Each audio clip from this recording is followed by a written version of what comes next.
All right, here I am at the St. John Street Railroad Crossing in Wyandotte, Michigan. Now, this is another rather neat crossing that I also just got in action recently, owned by the CN Flat Rock subdivision, the CN Shoreline subdivision, and the Conrail Detroit Shoreline, also filmed by Owens 32 in the past. And this one features some pretty neat equipment and some pretty neat history, in which I'll explain as I go on. So, featuring case of rail fanning, Caleb Belcher, case of production and rail fan neck tag. Yeah, pretty much everyone is here except for Joseph, sadly. But yeah, I guess with all that said, let's get on with the tour. So for the first signal, this has a Siemens base, and here's the emergency information and the dot number for the CN Flat Rock side, and the dot number is 258088R. And this is a newer mast, so there's no other emergency information involved. And for the gate mechanism, this has a Satran gate mechanism, refurbished, and also worth mentioning back up until, I think it was 2018, 2019, where the original mast signal used to be here. It used to have, well, from what I remember, a Wabco Model 75 gate mechanism that had a counterweight arm snapped off in front of it, resulting in a very wonky gate drop. But unfortunately, CN ripped out those signals off the ground and replaced it with these new ones. So yeah, and the gate also features some Ricoh LED gate lights, but no wing guard on this side. And for the lights, this has two pairs of Satran 12x24-inch GE uniform LEDs sitting on a Satran light bracket. And for the bell, this has a General Signals Type 2 electronic bell, or according to another user known as Video Lovers TikTok YouTube, he may think that this is a General Signals Type 1.5 due to how tall it is, but I think it's a Type 2 because it has that Type 2 sound to it. But yeah, that's just my opinion of it. So yeah, that was the first signal. Now let's go ahead and go to the second signal, which, spoiler alert, is my favorite part of the crossing. But yeah, and then for the next signal, which is one of the original masts that still remains, this one has a older generation Satran base. And here's the emergency information, the dot number once again, and if you look right here, there's an old Grand Trunk Western dot tag. And for the lights, this has two more pairs of Satran 12x24-inch GE uniform LEDs sitting on a Satran light bracket, once again replacing some 8-inch lights in the past. Satran 8-inch incandescent. Yeah, that rail fan nickel here caught in action back in the day. And for the bell, which is my favorite part, this has a General Signals Type 1 electronic bell. Now, what's so special about this is, if you guys have not seen my videos of this in action yet, this General Signals Type 1 is a little bit altered up to sound higher pitched than usual, because most of y'all may know that these Type 1s are pitch adjustable. Well, this one has been pitched up and tweaked a bit by, one of the previous signal maintainers, and in my opinion, it sounds really, really nice. I do like the sound of it. Mechanical bell, General Signals Type 2, then went back to a mechanical bell, and then to altered General Type 1. Yeah, which is quite weird, but hey, decent replacement. So yeah, that right there was the Flat Rock side. Now let's go ahead and move on to the next signals, which are owned by the Conrail line. So yeah, Detroit. So here's the next signal. This one has another Siemens base. And here's the emergency information and the dot number for the Conrail Detroit Shoreline, and the dot number is 511637D. And yeah, and there's a sticker emergency information below that. And for the lights, this has two pairs of Satran 12x24-inch dialite LEDs sitting on a Satran light bracket. And for the bell, this has a General Signals Type 3 electronic bell, because these signals were installed after 2016. This is a post-2016 install, and what were here before these were some more of those GRS mast signals with the plastic lights and mechanical bells, and while the northbound signals have mechanical bells, and the southbound had General Type 1 and 2. Yeah, which is pretty neat, but sadly they ripped all those out by now. But yeah, with that said, let's go on and move on to the next east side Conrail signal, which is somewhat similar to the first. So for this one, once again, is another Siemens base. And here's the sticker emergency information, the dot number, but has no blue tag, unfortunately. And for the lights, this has two more pairs of Satran 12x24-inch dialite LEDs sitting on a Satran light bracket.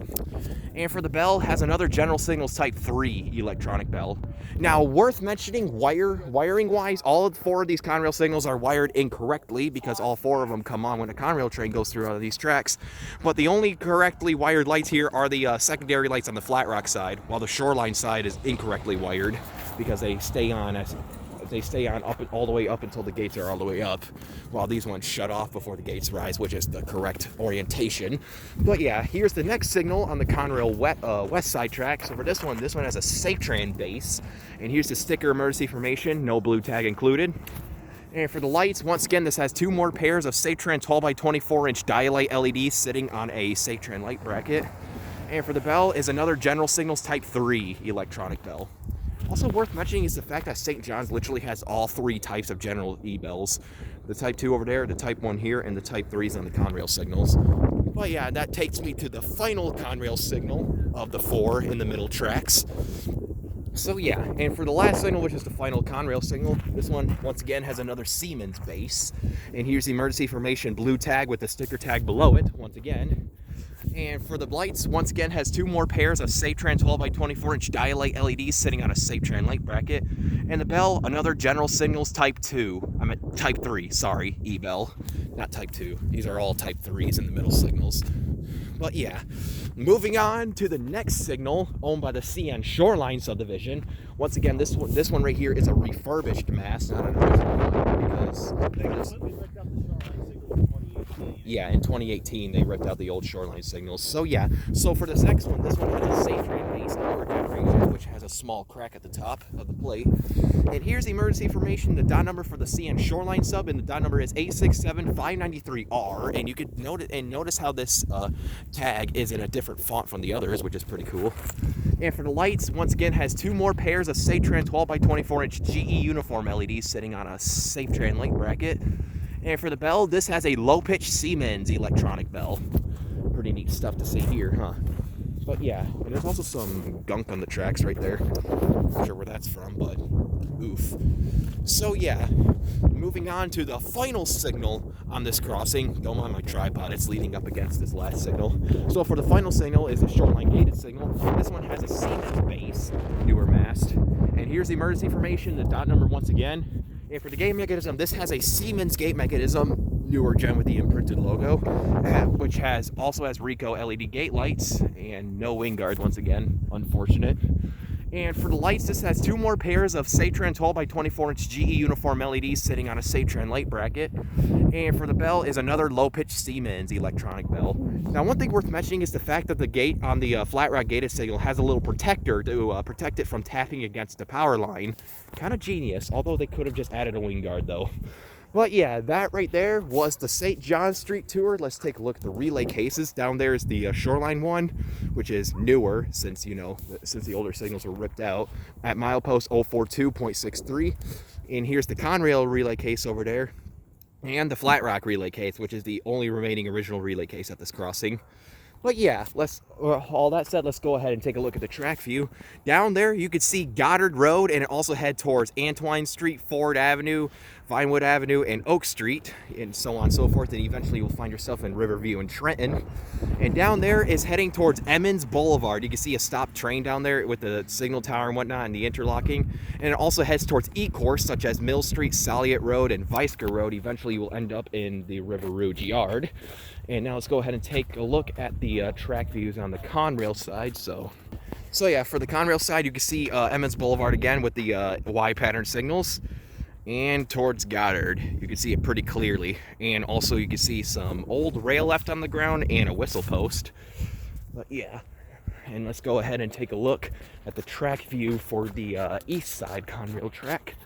Yeah, down there, worth mentioning, there is a stopped train down there right by River Rouge.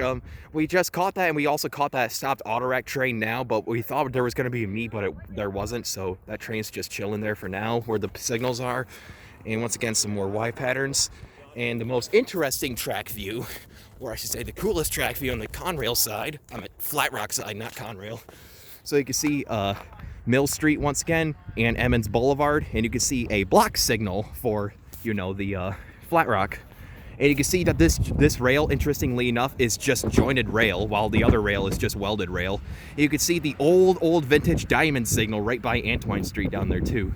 And you can see the Goddard Road Flat Rock gated signal too.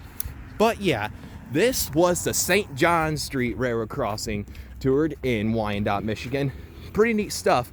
I was gonna say hopefully to catch it again, action again sometime, but I just did today. So yeah, with all that said, with everybody else, Pace Rail Fanning, Rail Fan Nick, Casey Productions, and Caleb Belcher.